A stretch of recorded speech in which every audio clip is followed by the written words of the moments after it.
Boom, boom, boom, boom, boom. Yo, I'm here by myself today. But yep, in the famous words of Baba Tunde Ajayi, dream it, believe it, become it. Come on up, you know the rest, you know the drill.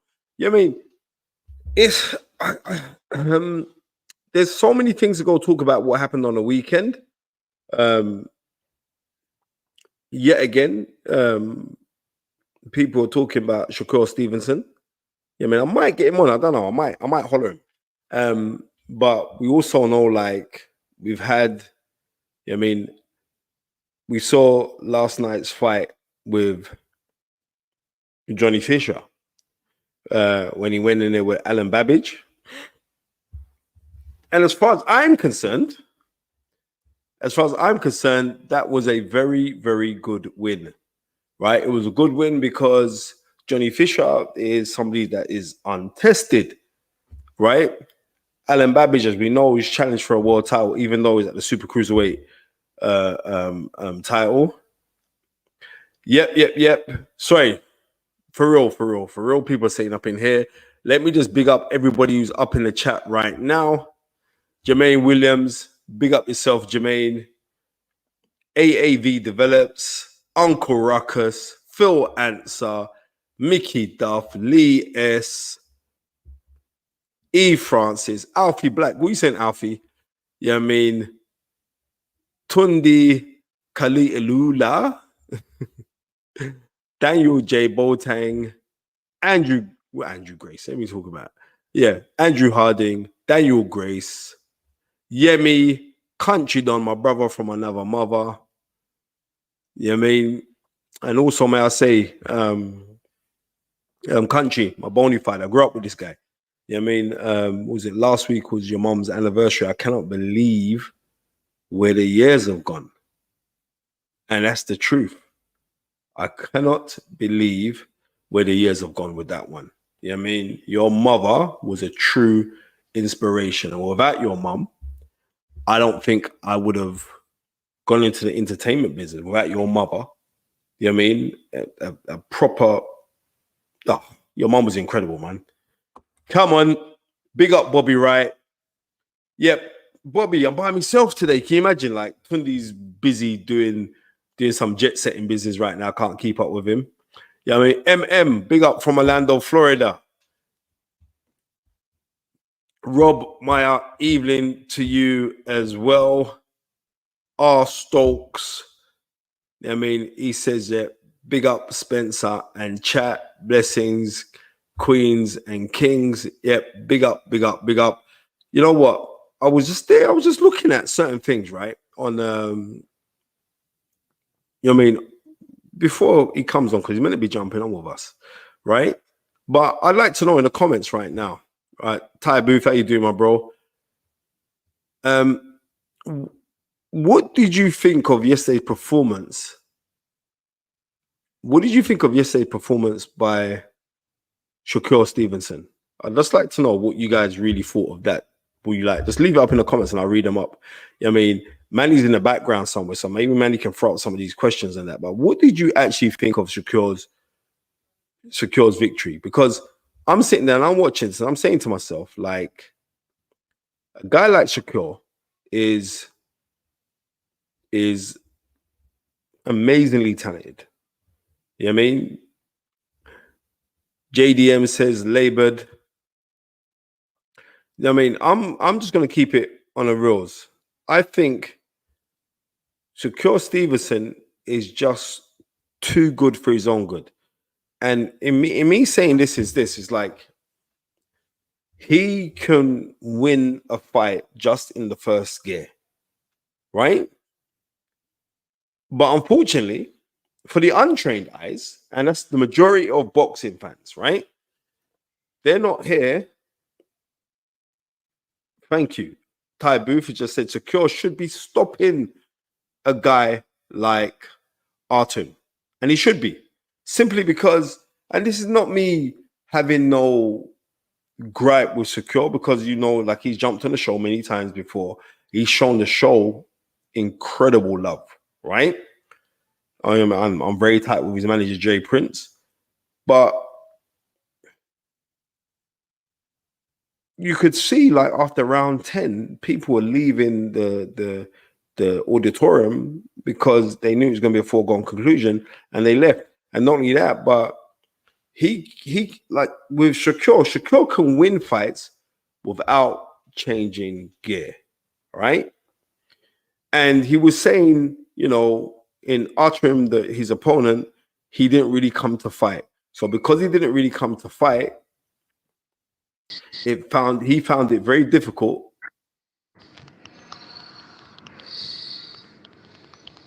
And Johnny the Bosch Fisher has just jumped on, but Johnny, we can't see you. Oh, there we go. Bosch, how are you? There we go. How Big. are you, But I'm very, you know what? I'm really, really good, bro. And I'm actually honored that you've jumped on the show today because you know what? You know why? It was because like people are saying like, how come Johnny's got this mad fan base? Or like there were a couple kids that went down to the fight yesterday. Man, I said a big shout out to KD of 258 Management because he sorted out some tickets for some young kids who wanted to go watch you. You know what I mean? And he sorted them out. He said, "Oh, Spence, I'm going to bless you with 2 ring sides," and he sent them over to me. That's brilliant. And I want to know this. Like, what do you think? Why do you think you're such a big draw? Apart from your fighting, why do you think that is? Because I'm going to answer it afterwards. But why do you think that is?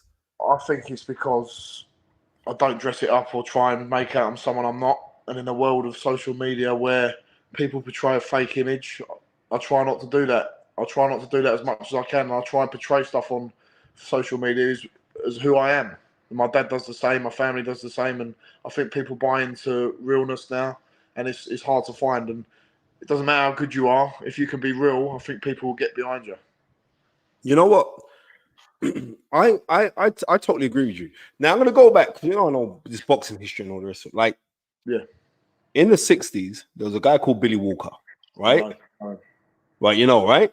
I know. And there is, yeah, right. There's a massive synergy between you and him, right?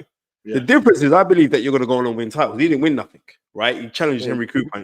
He didn't win any titles, did he? I don't think. Nah, but it's different. It's different time now because if he was fighting today, it'd have been intercontinental, pentacontinental. This you'd have picked up. It'd have picked up, yeah.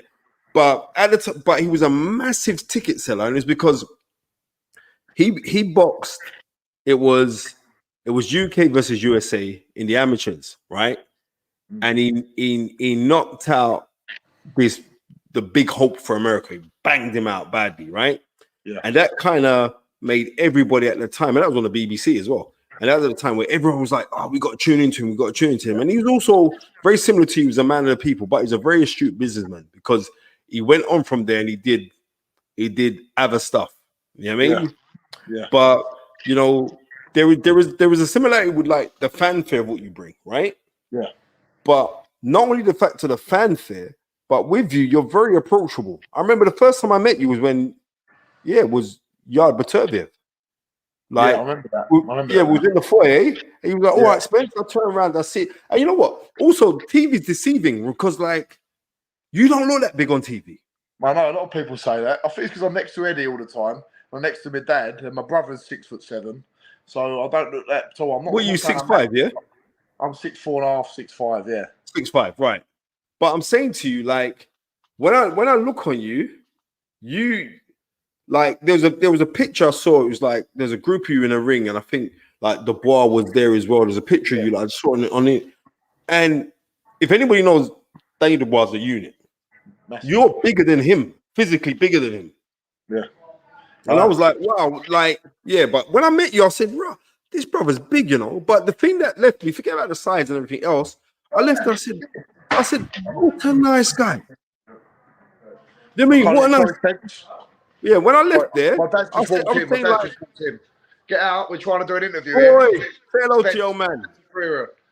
All right, Spence. How you doing, mate? He's still on a high, so he's going back out. He's had a few many wines, so we'll leave him to it. But yeah, that's a good thing, man. About Daniel Dubois. Yeah, but I'm saying, like, I'm looking like on a size difference. I'm saying the thing about you is that it's actually genuine. You could tell when someone's just putting it on. You know what I mean?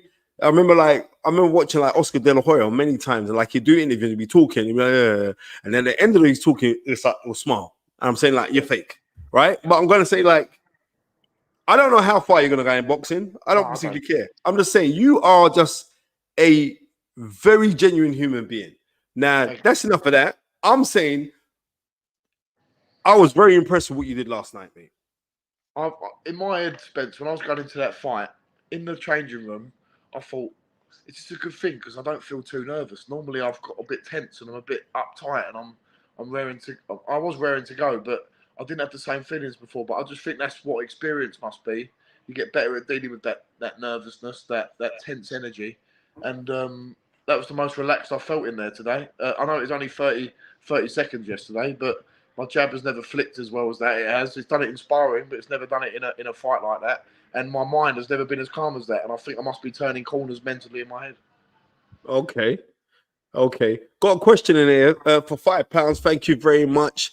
AS1 boxer size, and he says Professor Abin Ali said it was a connoisseur's performance that will disappoint the. Oh, he's not talking about your fight, but he's saying, No. by the way, Fisher apparently wants to fight Dave Allen. So what's going on there, man? It's not like I've singled him out to fight Dave Allen. It's a fight that's sort of been flirted with for a little while. Dave Allen's sort of put it out there a few times. Got asked about it at a press conference after the fight yesterday, and I look up to Dave Allen. I remember I sparred him when I was 19 years old at university. I wasn't boxing then. I was just doing it as a bit of fitness with my rugby. And my trainer at home said, "Do you fancy sparring Dave Allen?" I thought he's one of my heroes, so why not? And he belted me for about 6 rounds, but. Darren Barker was there training him at the time, and it was a couple of weeks before his fight with Lucas Brown. And Darren Barker said, "You're one tough, for want of a better word, a mother effer." All So right, all right. he said, so at least I knew I was tough, and I came out of that thinking I can have a go at this boxing because I've got the grit, I've got the toughness, and I've got the ability to keep going. And to fight Dave Allen, that would be great. And I think a lot of people think he's past it now, he's written off. And I've seen recently, though, he's got himself back in some good nick, and he does need a few more fights. And I think if the timing's right next year, it could be a good one for me as I try and progress up the ranks, because I think he'll give a lot of resistance, you know. Next year. I think he wants it next year because he wants a few fights before. Okay. Okay. Yeah. Because what I'm saying is, The landscape could change by then. yeah, I'd like to see that fight next. To tell you the honest truth, if that was So would I. right, I would. I'd like to see it. But man, this is no disrespect. This is no disrespect to Dave, right? Because I mean, he's been his comeback. But the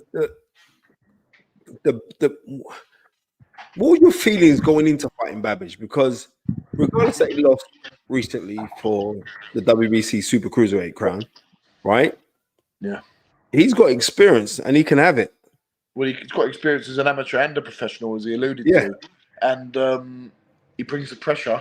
And in my head, I've resigned myself to knowing in that fight, it's going to be 10 hard, grueling rounds. And when you go into it with that mentality, I felt a little bit free because I knew I was expecting the worst. Do you know what I mean? The worst and the best form of Alen Babic to turn up would be the worst sort of fight for me, which would be just grueling. I wouldn't be able to get him out of there. I've got to box a lot. I've got to move around a lot. I've got to keep him off me, and that takes a lot of concentration. If someone's coming forward, you've got to think about how you're setting them up and how you're moving off. And when you prepare yourself for that and knowing it's going to be really hard, I think it frees your mind a little bit, and that took the pressure off me in a way, as odd as that sounds.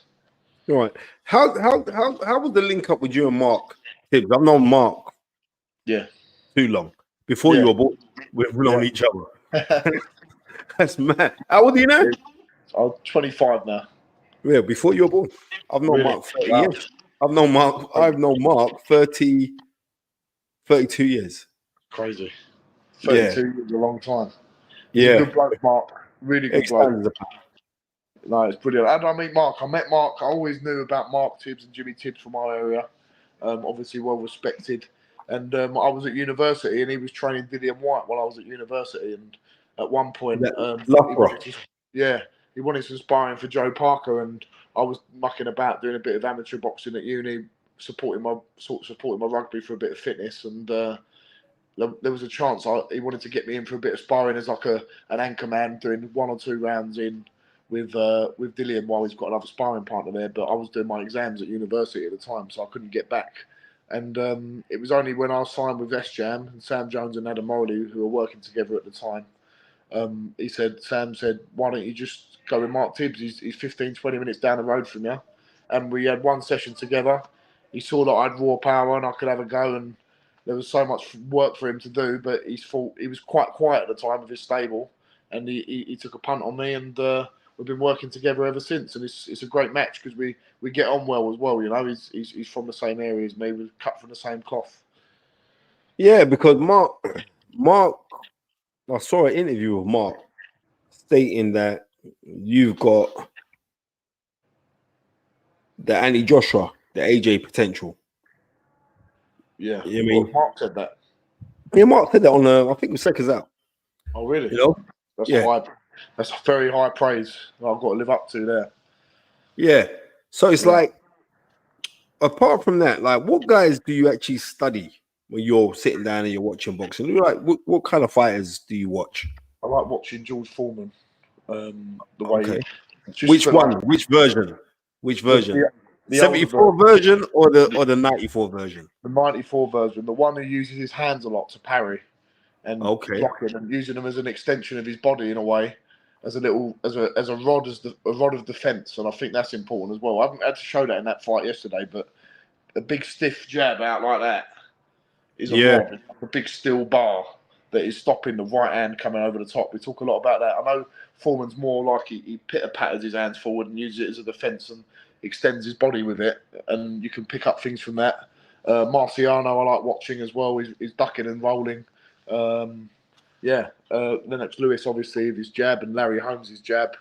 But he's a lot of heavyweights I watch, to be honest, because one, as a fan, that's who I like to watch. It's entertaining, it's exciting.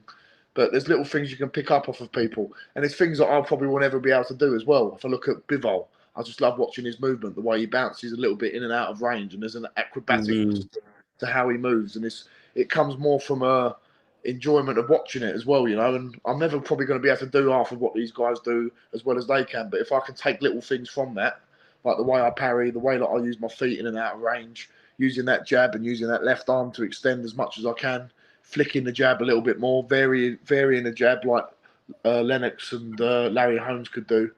Really, really good. And that's the one thing we've learned over the last 6 months, flicking the jab a little bit more. Rather than just trying to muscle the jab in every time, you've got the jab that you just snap and be annoying in someone's face. You put it around the side, you extend it. There's all different ways you can throw the jab, and it's just, I understand it, but it's implementing it is another thing, and that takes time. We're starting to do that now.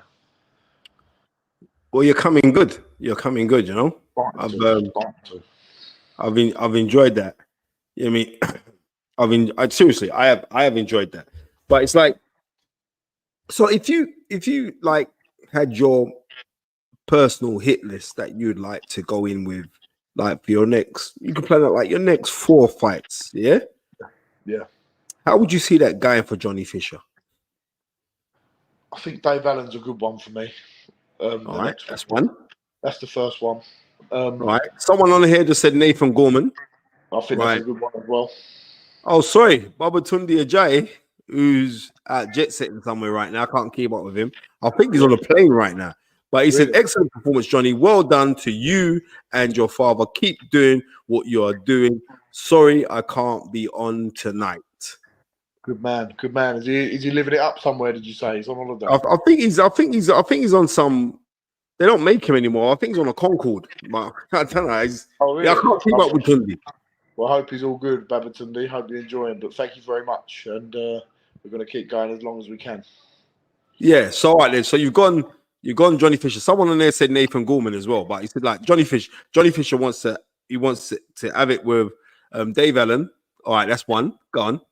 Gorman would be a good one as well. But I don't know if Dave Allen and Gorman would Gorman be a step back from Dave Allen? I don't know. It's how people view it.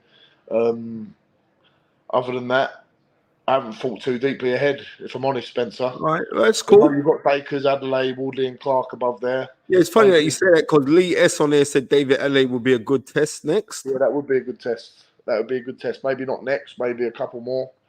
for an English title or British title. But the landscape is always developing and changing, and you have one fight, and that could take 3 or 4 months, and then the landscape's changed again.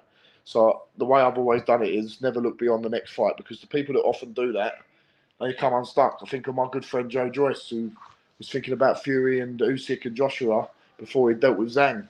And Joe's my good friend. I speak to him every day. But I The think we're top bloke. guilty of overlooking Zhang, and that style for Joe wasn't a good style at all. And we shouldn't be overlooking people. And I think that sort of name, that Dave Allen or Nathan Gorman, would be good next, and targeting that English title. Yeah, yeah, yeah. And No also, I luck. want to know is this like, where did the Bosch terminology come from? Bosch. Bosch has always been a word, isn't it? Yeah, it has In been. South Yeah, London, East London. My friend Tom Skinner used to say it off The Apprentice, and then my dad started saying it, but he said it like this. He goes, Bosch, like that. And he was yeah. done it on a video once on Instagram, and the next video he done, everyone was saying, why are you not saying it? Why are you not saying Bosch? So he just kept saying it, and then the magic of TikTok and my brother who does social media, making a few videos of my dad saying Bosch, it became a thing. And I think it's more of the association of the word Bosch with our family stuff and how we love a Chinese on a Saturday night. It's not just the word, it's what they associate with it, if you know what I mean. The family time, eating loads of food, being a bit All right. brash, being a geezer. I think that's what people associate with, and having good times and having fun. And it's become one of them words, and it's got a bit out of control, and it can be a bit annoying for some people, but it's just a bit of fun. Okay, Lee S says here he likes the way that Johnny breaks down fighting styles. You did the same at the press conference last night. Top guy, right? Man. So you're saying that you don't want to overlook things. You don't want to look too far into saying you want him, you want this guy, you want that guy. How much of an honor or accolade was it that you were voted Young Boxer of the Year by the Boxing Sports Writers? How did that feel for you? I couldn't believe it. I could not believe it. The names that have won it before, Frank Bruno, I think, was on there. Nigel Benn, Kell Brook, unbelievable names. Billy Walker was actually at that mill as well when we was doing the giving the awards out, and I think only 3 names off that list haven't won a British title or beyond. Do you know what I mean? So if I can end my career winning a British title, that would be an unbelievable achievement for me. So it was an absolute honour to have that award. Yeah. Yeah, great. I couldn't think of anything. It's great Who to get. wrote your speech? Who wrote your speech?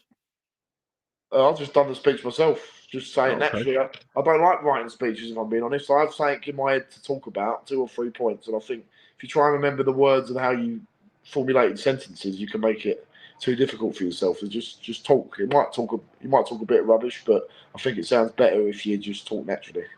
Yeah, yeah. So you went out to America to do some sparring, right? Yeah, with You were Philip with Hergovich. Hergovich, Yeah. right? Like, I like to know what was Hergovich's power like? Hergovich is, in sparring terms, he's the best I've ever sparred. The best. Yeah. One-on-one. I've done rounds with Fury, but it was like I'll do 3 rounds and get out. With Hergovich, we was having just one-on-one spars a lot, and his power's great. It's more the speed and the way he can just chop his right hand at will. That was brilliant. You could see that in the first couple of rounds with Dubois.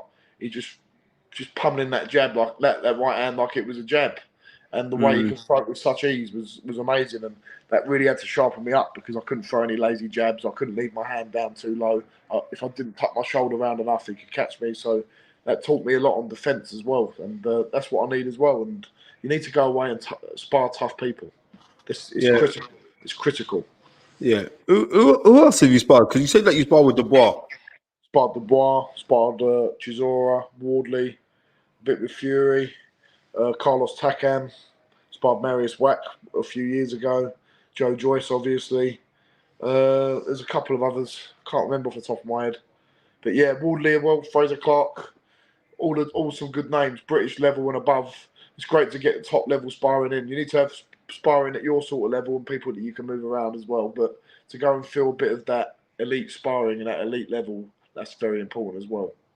Yeah. So when you sparred, you said you sparred with Daniel Dubois. You said like he's the hardest puncher that you've been in with. By far.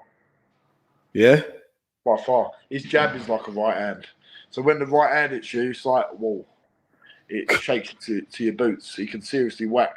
And he's very good at judging distance as well, in terms of coming in and out a few inches there and back. So if you lean in a little bit too much, it will tag you with a right hand very easily. And he's very fast as well. People forget, like, he's quick. He is quick, and it's basic, the movement he does, but sometimes doing the basic things is all you need. And being able to just, as a heavyweight, just to take that few inches back and detonate a right hand at the correct angle and the correct distance from the opponent, that can be devastating. Yeah, 100%. So with this big, now like he's been elevated to becoming the IBF heavyweight champion of the world. I'm saying to you, on the 21st of September, he and Anthony Joshua go at it. Yeah. How do you see that fight going?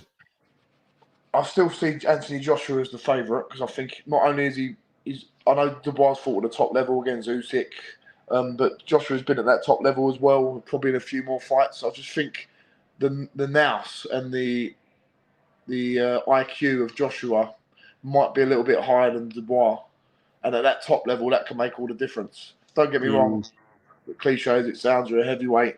If he bangs one on Joshua's chin early, can change the whole trajectory of the fight.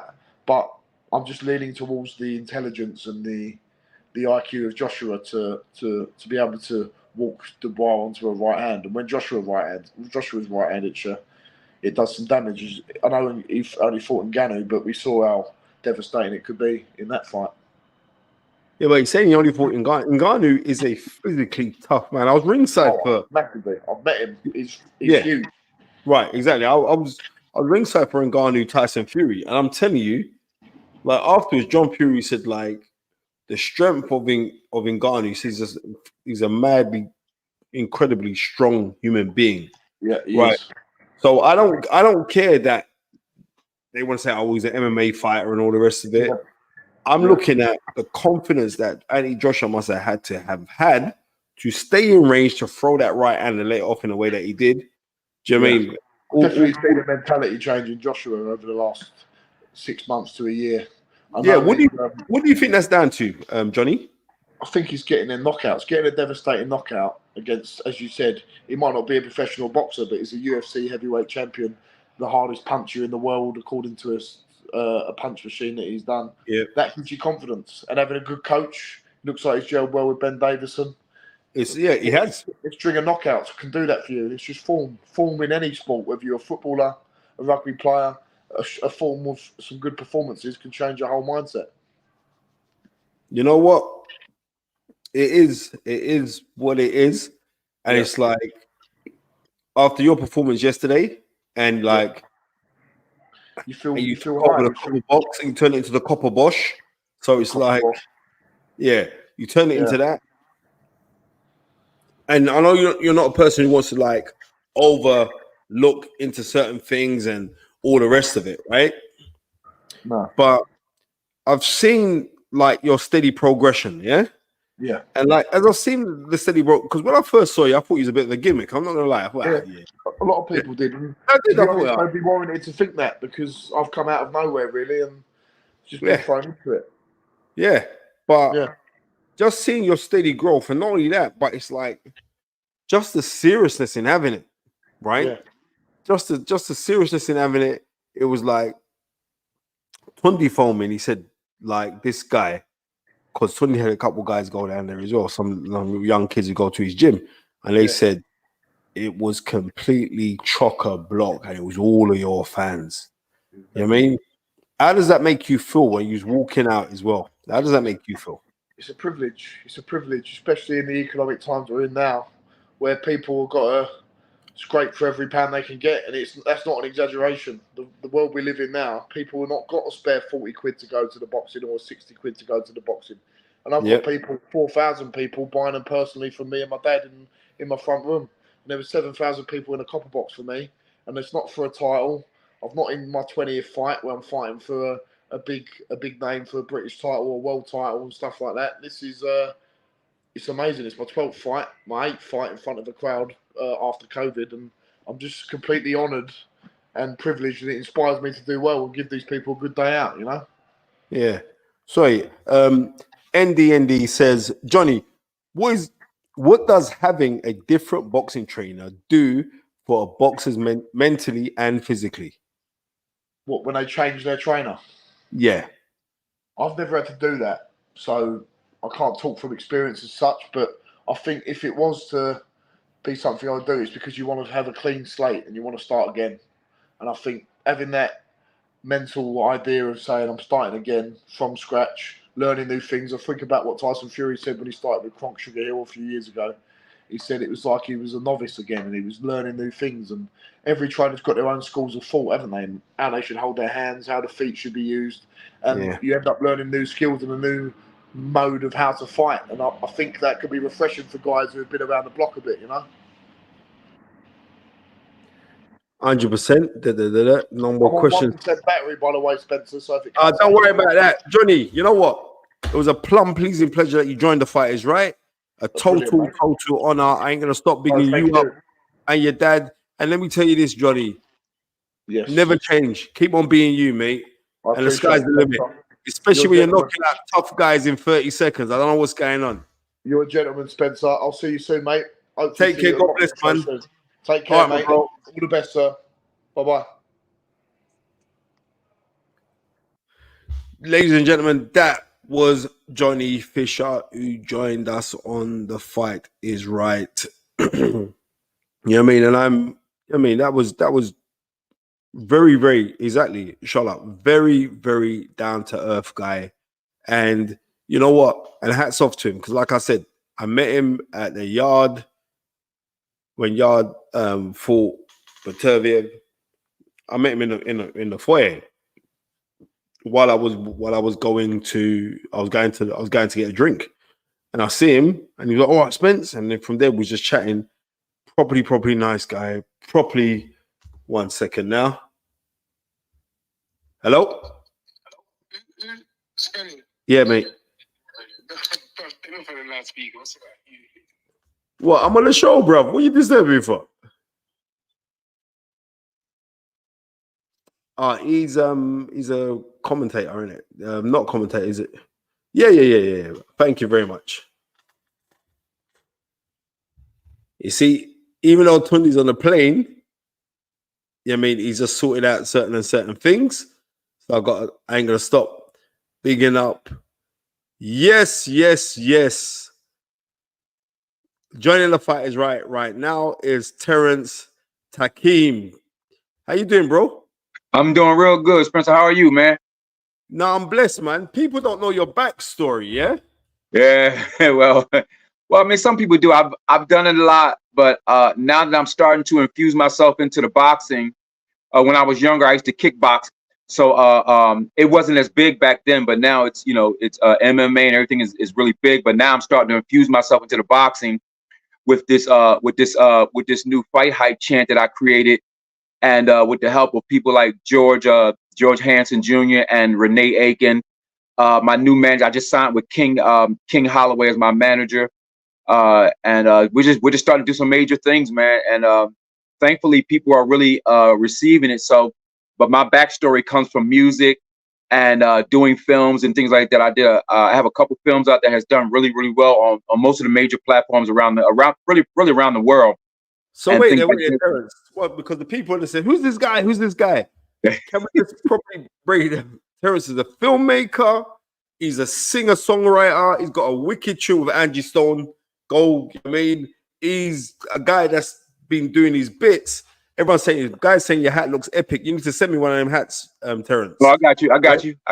No, I'm serious, bro. You want to send two of them? And I'm serious too. Oh, Free and Manny, our producer, who's behind doing the bits. But like, people don't know, like, you've created this fight chant, yeah? Yeah. And I know Tunde's listening. Tunde's doing a madness right now in America, bro. You know what I mean? Yeah. It's doing a madness in America. I mean, it's a shame that I ain't got a clip. You got a clip on your phone right now? Do I have the clip? Yeah. Yeah, I have it. But how do I link it in? Nah, bro, you don't need to do that. You need to do it right now, live, while you're here. Oh yeah, I'll do it live. Yeah. Oh yeah, I'll do it live. For The Fight Is Right. You got to do it for The Fight Is Right. Go. Yeah. It's time to brawl, y'all. Now, Philly, everybody around the world, make some noise. Come on. Yeah, he does that. Tunde, trust me, and Manny, it's a madness that he's created here. I see you starting doing that in Philly, and then like you've been on a couple TV shows doing that fight chant, yeah? Yeah, I've been on I think like about 5 or 6 different other boxing platforms. I just did my 11th fight the other day, and that 11th fight was the world title fight between Lamont Roach and McGregor. McCrory. I just did that fight the other day, and that was on Pro Box. I think when it aired, it was over like 250,000 people saw it, and I think about now on YouTube and the different streaming, I think it's almost 500,000 people have seen that so far. So yeah, and now we're scheduled to do a bunch of other fights, a lot of the bigger fights. Yeah, so it's starting to catch on, man, and it's real fun because I don't know whether George told you, but Spencer, this whole thing started by accident. How? Yeah, how? Tell me. How did What happened was George brought me into the whole boxing world. He had me do an ad for the Golden Gloves, and I just wanted to find a way to give back because I know a lot of the fighters and the trainers, they don't get paid in the Golden Gloves, and it's blood, sweat, and tears, and they put their life on the line fighting every time you step in the ring. So I wanted to find a way to give back. So I did a free ad for the National Golden Gloves because last year in 2023 was the 100-year anniversary of the Golden Glove. So I did the ad, and when I did the ad, I didn't notice at the time there was a little part in the ad where I used the "Let's Get Ready to Rumble" by Michael Buffer.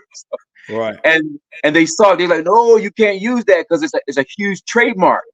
Yeah. And you get sued. That's what happened. Yeah. So they were like, no, you can't use it. And George, everybody told me you got to take it out. So I took it out, but I didn't know what I wanted to put there. So I did a song several years ago with my son called "It's Time to Ball." So what I did, I changed it to brawl, and I added the word y'all, and I created the chant, and I sent it to the people at the Golden Gloves, and they saw it. He's like, oh my God, we love that. What is that? I said I made it up just for the Golden Gloves ad, the TV and the social media ad. They said we want you to do it at the 100-year anniversary. So I did it, put it in the ad, and I sent it to Mr. Russo, who runs the National Golden Gloves, and I did one locally. And before I know it, George was trying to tell me, listen, you need to do this at fights and things like that. And George actually booked me at 2 fights for Ivan Robinson and another one for Pivot Boxing Gym, and I didn't show up. So because I didn't know how I wanted to do it. So but then he sent me the article showing how much money Michael Buffer has made off of Let's Get Ready to Rumble, and it changed it made me start really taking the It's Time to Brawl y'all serious, and I've been doing it at all these huge fights, man.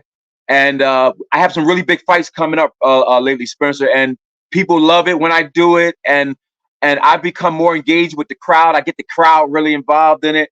And now I'm doing a couple huge sponsorship brands that are using it for their actual TV commercials. So it's crazy, man. Crazy. Yeah. Let me just pick up some people in there. Gloucester, Johnny Melfer. Oh my word. This guy in the 80s was a fantastic middleweight fighter. And it's an honor to say that you're jumping on our show. Yeah, I mean, so big up Johnny Melfer. Johnny Melfer was a really, really good fighter back in the day. Challenged for the British title as well. But oh wow, he was a really good fighter. Nice. Yeah, he was back in the 1980s, a good fighter, man. Really, really good fighter. Johnny Melfer. Yeah. You know what I mean? So I have to big him up. Tell me something. Did you see Shakur Stevenson's fight yesterday? Yeah, I was. Oh my God! And here's the crazy thing, right? Yesterday I had the pleasure, because like I said, I'm still doing my singing. I had the pleasure of opening up and bringing out and introducing Melba Moore yesterday. She's the 3-time Grammy winner. She's like one of the few female singers that are really like the icons that are still around. I brought her out yesterday and opened up for her, introduced her. But I was supposed to be. I found out late that I could have actually did my chant to bring out Shakur yesterday for the fight. But I was so disappointed when I watched that, man. I was like, I mean, this guy is talking about fighting Tank. I mean, you can't go out there and fight like he did yesterday, man. And talking about fighting Gervonta Davis, man. I was really disappointed, man. Oh wow, I don't know what to say, man. It goes like, what's that? SA1 is saying, Terrence, Where are you? Look sunny. Where Spencer's making Drury London look like LA. No, you know what it is? It's like I'm not right now. It's trust me. Today's it's been crazy. Like we've had really hot weather over the last week in the UK, which is a novelty. When it's hot and we get sunshine in the UK, everyone's walking around in shorts, right?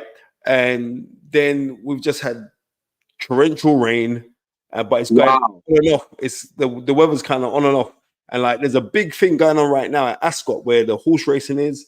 The Cocoa White all white party, which is going on. So yeah, it's a big thing. The Cocoa White is every year, but what I mean it's it's massive. Like I want to be there next year. Next year you gotta come, man. I'm gonna go sort it out. So Ray Banton, the guy that puts it on, he's myself and like usually I got my co-host Tunde, but he's out. I think he's jet setting right now. So like can't keep up with Tunde. He's a manager and trainer of Anthony Yarde. So nice. Yeah. Tunde's my guy. We nice. Yeah. Okay. So he's usually on the show with me. George knows him.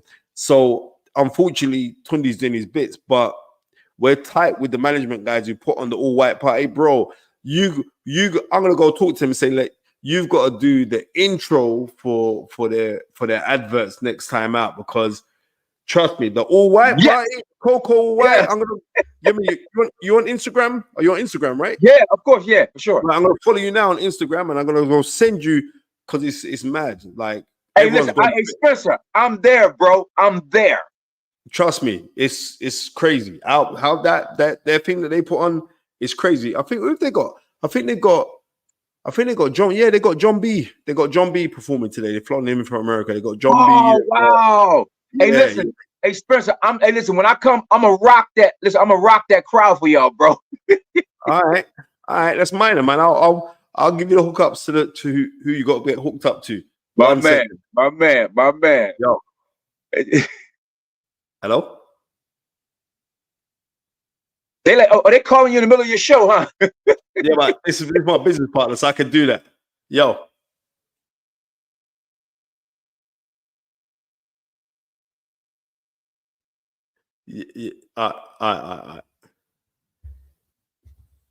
Yeah, nah, see, I'm mentioning it. Like, I'm telling you, Tunde's on the plane right now.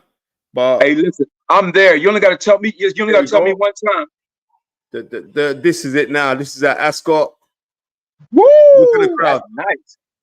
Yeah. Oh wow, that's what's up. Yeah, it's mad. It's mad. Yeah, the all white party at Ascot. Hey, listen, I gotta be there next year, man. I'm gonna be mad at you, Spencer, if you don't have me there, baby. Don't worry about that, man. That's minor, bro. That's no, bro. Absolutely, man.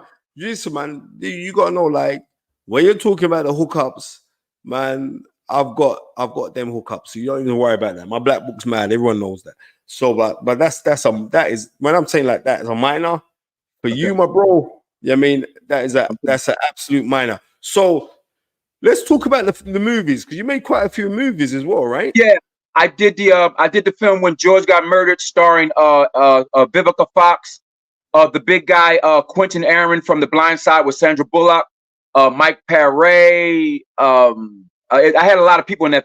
Claudia Jordan. I had a lot of people in that movie. That movie, it's been on Stars, Showtime, The Grio, Amazon, Hulu. It's been on almost every network. I have a new film that I did. It's been out about a couple years called When George Got Murdered that dealt with the whole George Floyd situation that stars Montel Williams. You remember Montel had his talk show on NBC for about 15 years. And Montel used to date play Kamala Harris. Yeah, Kamala Harris. He used to date her. I remember. That's crazy, right? Yeah, it's crazy. Yeah. He told me some stories that I can't divulge. But he told me some really wild stories. But yeah, he dated her for a while. He died. Yeah. He dated the vice president of the United States, so that's crazy. So yeah, and by the looks of it, like I don't know if Biden's gonna get a second term. We better hope because this is crazy, bro. I don't know what's gonna happen if it goes a different direction. People are really nervous right now. Whether they might to switch out. People are really nervous because it's a lot of stuff politically has happened. So, like as the dynamic keeps changing, a lot of things may go bad in a lot of different directions. So we'll see. I mean, we're still 4 months out, so we'll see how it goes. Okay, because in the UK right now, we've just had we've just had a new prime minister, right? Yeah. Right. We just had a new prime minister, and he's the first progressive, right? He's the first progressive in a while, right? Yeah. So, but what I'm trying to say is this: is like, left wing, right wing. As far as I'm concerned, it's still the same bird. It makes no difference, right? It don't make no difference. I still got to pay my bills. Absolutely. I still got to rest out money. I still got to pay for kids to go to school. So it makes to me personally, doesn't make that much of a big difference. You know what I mean? What's he saying? Lee S just said, what was that? Lee S just said Spencer is becoming the Parkinson of the internet with that black belt. Keep them coming, knowledge. No, bro, that's absolutely minor. But anyway, so about the movies, what was your biggest movie that you made, bro?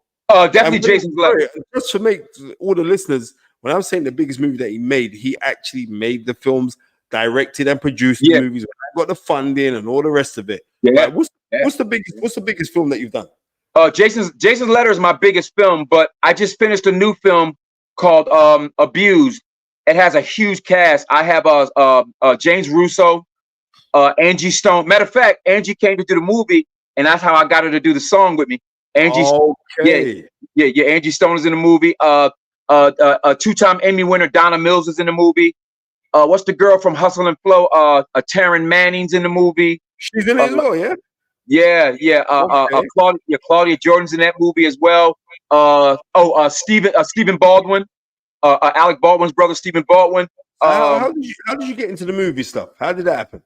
Well, I was signed to Warner Brothers as a recording artist, and they signed me, gave me a lot of money, never put any records out on me. So it kind of destroyed my love to want to sing. And I just started kind of morphing into the film and TV stuff. I did a TV show back in the early 2000s called The Players Club. I ended up selling the rights to that to Ice Cube. His first movie was called The Players Club. I've sold that movie. Yeah. I had a TV show called The Players Club. That movie. What's that again? Bernie Mac's in that movie. Yeah. Yep. Exactly. Yep. They bought the rights to do that they bought the rights to it from me because I had the TV show called it was a music and dance show, and they bought the rights from me. His people bought the rights from me to own that name, and that was his first Ice Cube's first movie feature film, and they bought the rights of the actual name from me because I owned it as a TV show, and they wanted to turn it into a movie. But to date, Jason's Letter with Vivica Fox and Quentin has been my biggest film. It's been on about 10 different platforms around the country, and about 32 around the world. So Jason's Letter was my biggest film. It's still and everything. Now, actually, it's getting ready to be reissued to Showtime starting, I think, in August or September, and it just got picked up over in Great Britain and in Africa. Re-picked up in Great Britain and Africa. So that's my biggest movie. But my film Abused will be on Netflix sometime in October. Okay. So you're a busy man. So what else does the future hold for Terrence Takim? What happens? We did. And, I got to give out a shout before I answer that question. I got to give a shout out to Henry Diskin-Bobby Jones. He's been a ring announcer for 36 years in the DMV down there in DC, Virginia, and Washington, and Maryland. I mean, I've done about 3 or 4 fights with him. He's been a ringer, like I said, 36 years, man, and I'm going to help him do some bigger things. He started calling me Takim the Dream when I did the fight intro.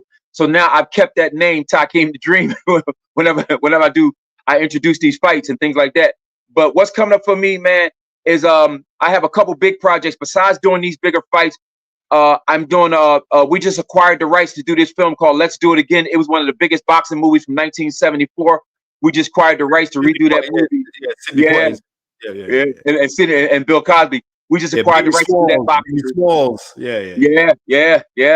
Yeah. So I'm digging deeper into the boxing, and I'm also talking to Sean Porter and his partner Andre about doing a boxing. They're doing a few boxing movies, so I'm in negotiations with Sean Porter, 2-time champion, to do another boxing movie with them.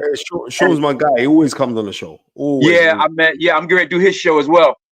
So matter of fact, the drop. I don't know if you're going to include it when you air this, but I'm going to include that drop that I did with that Sean Porter gave me. Said him and I were doing It's Time to Brawl Y'all together.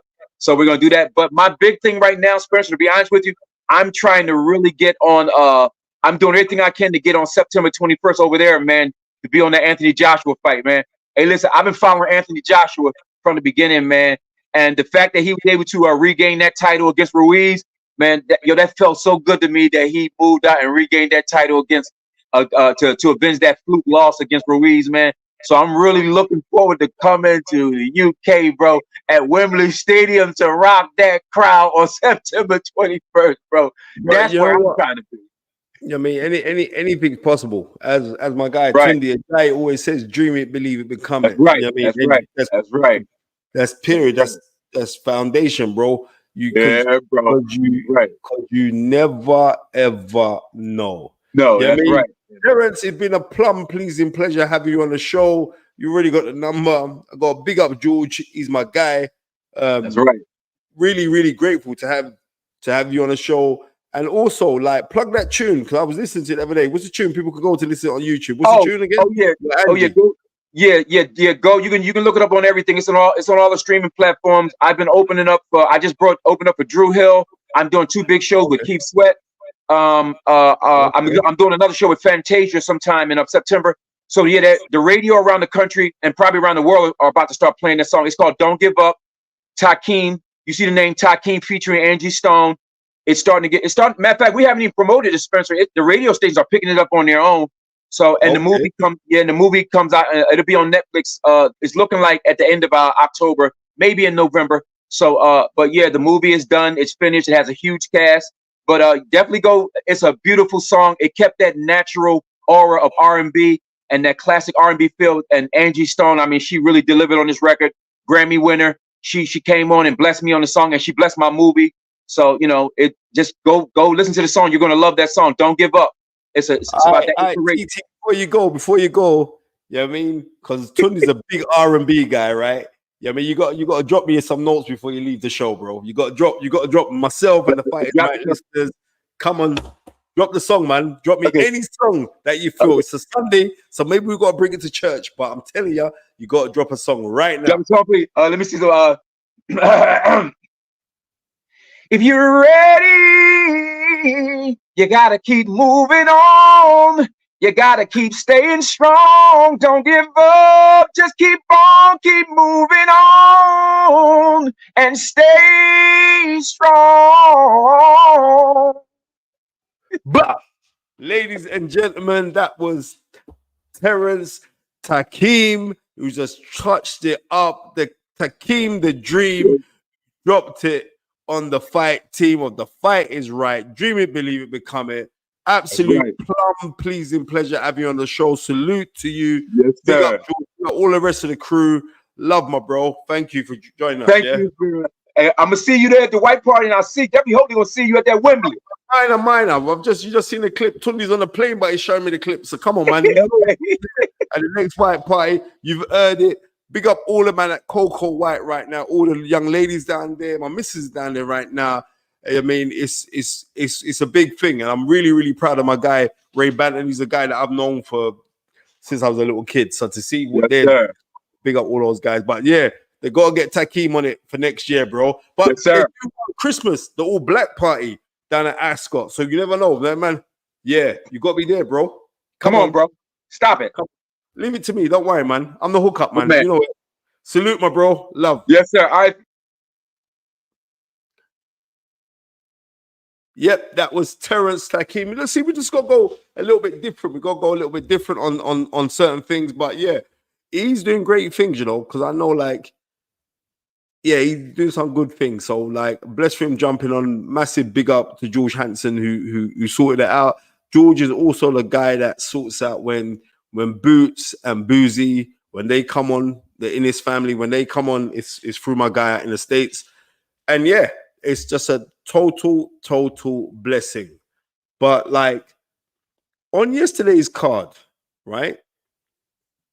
I don't know if you saw on yesterday's card, apart from Shakur and his fight, I mean, there was a couple other guys who boxed, and I'm not happy by certain things. Do you know what I mean? Okay, what's that? SA1 boxer size. That's good, Spence. Come on, man. You know how it goes. I'm saying, like, on certain things, I'm just trying to, what am I doing? I'm trying to go look on something. It's not allowing me to do it on my phone. Don't know what's the matter with this blinking phone. You know, I mean, it'd be nice to have Tunde today, so we could add like a deeper discussion on certain things. But unfortunately, Tunde Ajayi is jet set, and I can't keep up with his brother. But yeah, Foster, that's the brother. I don't know if you saw that robbery last night, yeah? And he weren't even robbed at gunpoint, Tunde. You know what I mean? Or was that money that sent it in? It weren't even, that robbery was disgusting. Seriously, that robbery, you know what I mean? And he fought Conceição, right? And Foster really skilled super featherweight champion of the world. The commentator, if you listen to me, the commentator said, I have given him 11 of the 12 rounds. So how on earth did he lose his title? Capital Commodities just said that was a kidnapping. That was worse than a kid. I don't know what that was. You mean? I don't know what that was. Yep, we did see young Abdullah Mason put in a very fantastic display. I'm telling you, that kid's a different talent. We've had him on the show quite a few times and all the rest of it. And it's like, yeah, I could have got, sorry, I could have got him today, but I really did want to speak to Johnny Fisher. And yeah, so I'm glad that, you know what I mean? I'm glad that we've had him on. Yep, Joe Barrow saying, wow, exhausted thinking about Terrence's schedule. His energy is on another level. And it is on another level. And he's good people as well. But you know what I mean? That Shaquille Foster should be given back his belts immediately. And you know what, Manny? I totally agree with you, because what does they say? Like, even Dick Turpin wore a mask. That was a disgusting. And I hope that the boxing community get on this one, because I've seen robberies before. I've seen grotesque robberies before. But I've never seen something that disgusting. Right? Or maybe the judges got confused about who they were watching, and the names were on the wrong side of the paper, because that was disgusting. Seriously, that was disgusting. Our Stokes, these judges need to be held accountable for their actions. Yeah, for real. For real. They really do need to be held accountable for their actions, because they're messing up young people's lives. Right, thank you very much. On BoxRec, listen to this one. On BoxRec, the fans scored it 120 to 108. You know what that means? They've given this man every single round. Disgusting. Absolutely disgusting.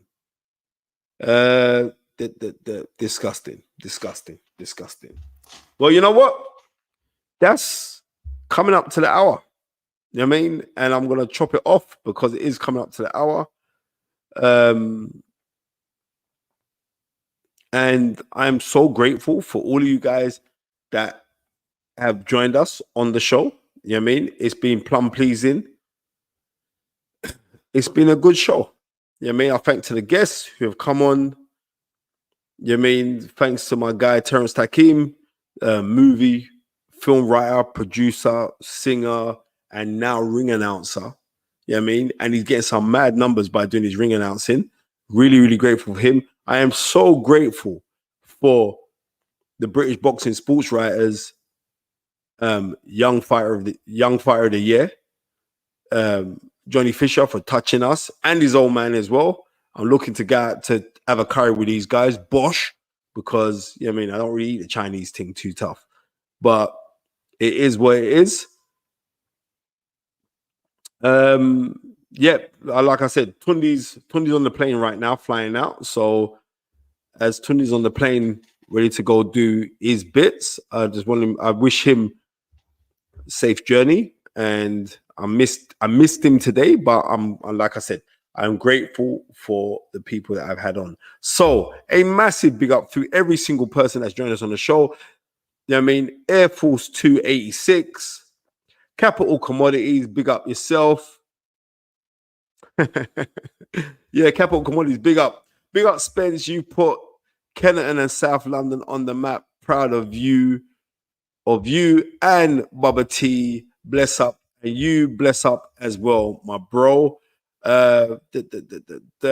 Also, who else is also on there? Lee S, big up yourself. Johnny Melfa, I can't believe that Johnny Melfa joined the show. You know, I can't stop. Big up Johnny Melfa. Big up Ricky Wallace. Yes, big up Fearon for holding the fort. It was quite easy today because I had good company. So, you know what I mean? I really did have good company today. Big up R. Stokes. Big up Joe Barrow. Big up Jay Woods. Just Ads. Big up Bobby Wright. Come on, big up yourself and always blessing us.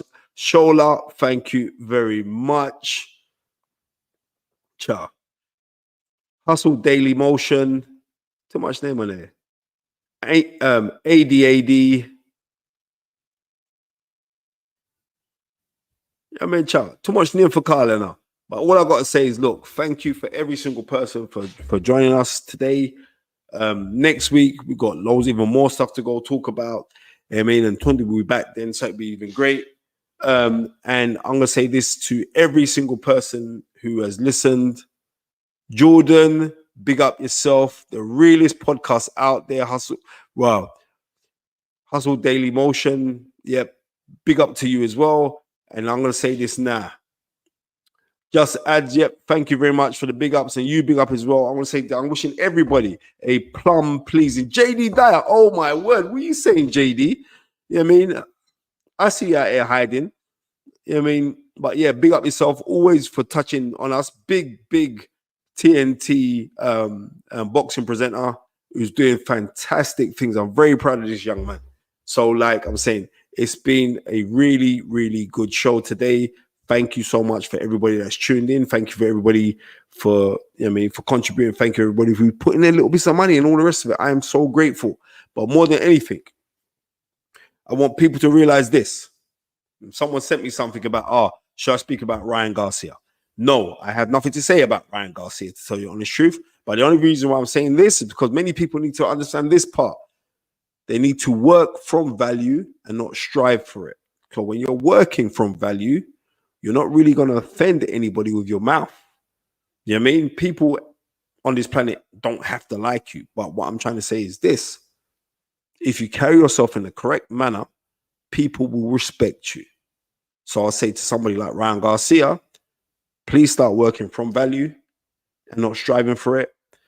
But me as myself, as a grown man and an adult, I would have to turn around and say to somebody like Ryan Garcia that forgiveness is the key. And also, I haven't got time to give you any energy for your negativity. You do something positive and I'll talk about it all day long. But you jump in on the saying disgusting, inflammatory things and you call yourself a Christian, then you will have to answer to your God. And on that note, I'm telling everybody this in the famous words of my brother from another mother, Tunde Ajayi. Dream it, believe it, become it. Coming up, have a fabulous next strong days ahead of you for the next 7 days. Big up yourself. God bless. Love. Later.